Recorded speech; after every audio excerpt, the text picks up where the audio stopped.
the encirclement around Kupiansk and Pokrovsk right now? In your opinion, why is this being done?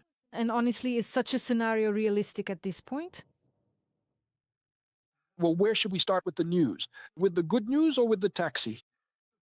A little bit of everything. Let's probably start with the taxi. Yes. Let's actually begin by starting with what is, without a doubt, the very best and most positive news that we have at the moment.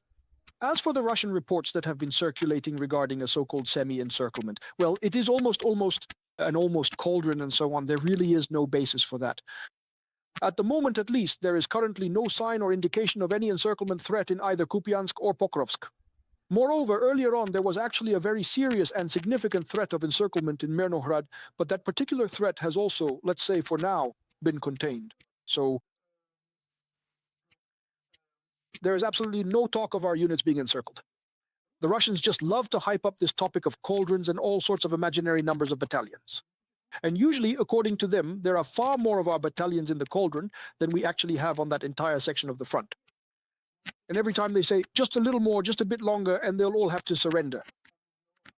But for some reason, excuse me, the last time there was a situation where we were actually forced to surrender, the last time our fairly large units, let's say, were forced to surrender was, excuse me, in 2022 in Mariupol. Since then, there hasn't been a single encirclement where more than a dozen or two of our soldiers have surrendered. But Russian propaganda just loves this topic. You know, it feels like when they manage to pull something off once, they keep trying to repeat it endlessly. Even though we've long since learned our lesson, they managed to use the threat of encirclement as blackmail specifically. They succeeded once, back in the distant year of 2015 when they were pushing for what was called the Second Minsk Agreement. Back then, they used the Debaltsev encirclement to force our delegation to make concessions at the negotiations. And at that time, due to Ukraine's inexperience, they succeeded. Well, sorry, that was 10 years ago? Almost 11 now. But they still really want to repeat it. But they can't, because we learned our lesson back then. Since then, we've become much smarter, both in terms of how to avoid encirclements and how to respond to their threats of encirclement. But still, they really want to repeat it. And that's why it's no coincidence that they're now talking about two encirclements at once. One in Kupiansk, one in Pokrovsk. And by such a funny coincidence, it was exactly at that time when, through the hands of, unfortunately, their strongest ally at the moment, the 47th President of the United States, Donald Trump, when they used Trump to present us with 28 points of our capitulation, it was precisely at that moment that they started telling us fairy tales about yet another two encirclements. But as I said, since 2019, we've become a bit less naive than we were back then. It's not for nothing that they've started to get active again in the Kupiansk direction and are also, so to speak, surrounding it informationally, so to speak. But as you can see, and this is not far from the Pokrovsk direction, what real military objectives, apart from, of course, the overall seizure of Ukrainian territory, is the Russian command pursuing now by concentrating its forces specifically in these two directions? Now we move on to the worst news. The good news was that there is no talk of any encirclements. But the fact is they are pushing our defenders out of Kupiansk and Pokrovsk. They are pushing them out slowly and at enormous cost to themselves, with losses so great that no other strong army in the world would ever consider them acceptable or reasonable. But we're not talking about any other army in the world. We're talking specifically about the Russians. They consider it acceptable when, out of 10 soldiers sent forward, only one reaches the objective. And they're fine with that. And it is precisely by this method, with losses of about 80 to 90% of the personnel sent on a mission, that they continue to advance now. And in their view, if you don't count the losses and only look at the fact of making progress, then in that sense they are currently advancing successfully. We have not lost either Pokrovsk or Kupiansk today, and I don't think we will lose them in the coming days, but in general, holding them has already become extremely difficult. Will we be able to hold them for a long period? I won't bury them ahead of time.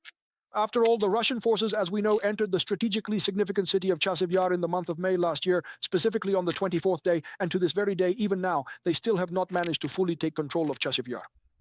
But at the same time, we have also seen, in many other cases and examples, that once they finally broke into a city, it only became a matter of time before they gradually, step by step, squeezed it out, house by house, block by block, street by street, until eventually the defenders were forced to withdraw.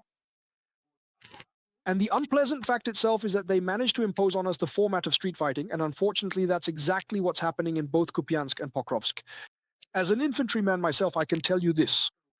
Street fighting is extremely hard for the defenders. It's even worse for the attackers.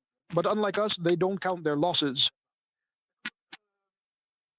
These are battles where sometimes the fighting is over individual entrances of separate buildings, not to mention entire blocks. And it's extremely tough. Both in Kupiansk and in Pokrovsk, the fighting now has exactly this character. That's why the somewhat upbeat tone of our reports that yes, we've stabilized them, stopped them, well, things aren't quite that good. They keep advancing, they keep pushing forward with enormous losses, but they are making slow progress. Well, to be honest, in my opinion, the Kupiansk-Pokrovsk direction isn't the most concerning for us right now. Everything there is fairly clear. These are prolonged street battles, just like those in Bakhmut, in Soledar, and at one time in Avdiivka. It's an exact repeat of that story. But the thing is, in order to reinforce the Pokrovsk direction, we obviously had to gather reserves from somewhere. We both know very well that we don't have a lot of reserves in the rear. And that's why right now I'm paying much closer attention to the Zaporizhzhia direction. I don't have any information about this, and we shouldn't have it either. But just judging by how the front line has shifted there, we probably had to pull someone from there to Pokrovsk or Kupiansk. It doesn't really matter. The main thing is it seems our defenses there have weakened somewhat, and the Russians have noticed this and are now trying to exploit that weakness as much as possible. Honestly, in my opinion, the fact that fighting is now taking place just 2 kilometers from Huliaipol, that's more serious than what's happening in Pokrovsk. It's probably even more serious than what's happening in Pokrovsk, a city that has already been facing significant difficulties and ongoing challenges due to the conflict. And I'll clarify about Zaporizhzhia as well, since that area is also experiencing a tense situation. So, as you noted, the enemy is advancing, making progress in certain regions, which is causing growing concern among both the local population and officials. How are they advancing and what are they using to do it? Because there is information that for several days Russian troops tried to enter the center of Pokrovsk under the cover of thick fog but were unsuccessful. And a group of occupiers was eliminated according to the General Staff of the Armed Forces of Ukraine. And it was noted there that the Russians have concentrated their largest grouping specifically in the Pokrovsk-Myrnohrad agglomeration area. And in Pokrovsk, search and assault operations are still ongoing. The defense forces are holding their positions in the northern part of the city, as we started to discuss. So how do you assess what the enemy is using and how they are advancing? What are they using there right now? There, along the railway, we have so far managed to stop the enemy because damaging the railway tracks is still quite difficult for them at the moment. But honestly, it's just a matter of time. And you mentioned the fog for a reason. The thing is, the main tool we're using to hold them back is FPV drone strikes.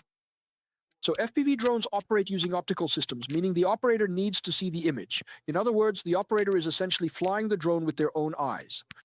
That's why FPV drones don't fly in thick fog or heavy rain. And that's exactly what the Russians are trying to take advantage of.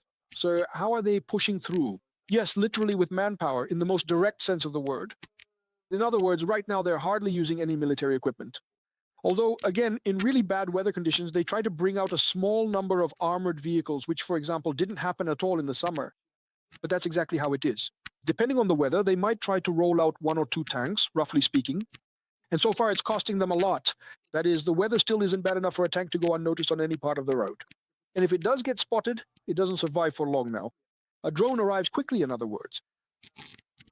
But the thing is, their main method of advancing and moving around still relies on infantry, on foot soldiers.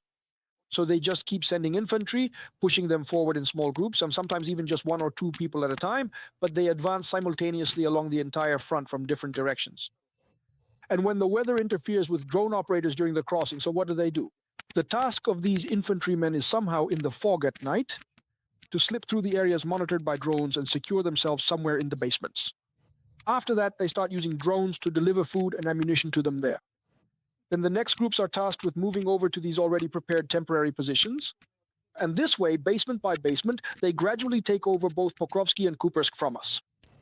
Thank you very much, Evgenia. Unfortunately, we don't have time to discuss Zaporizhzhia, but nevertheless, thank you for these details regarding Pokrovsk and Kupiansk.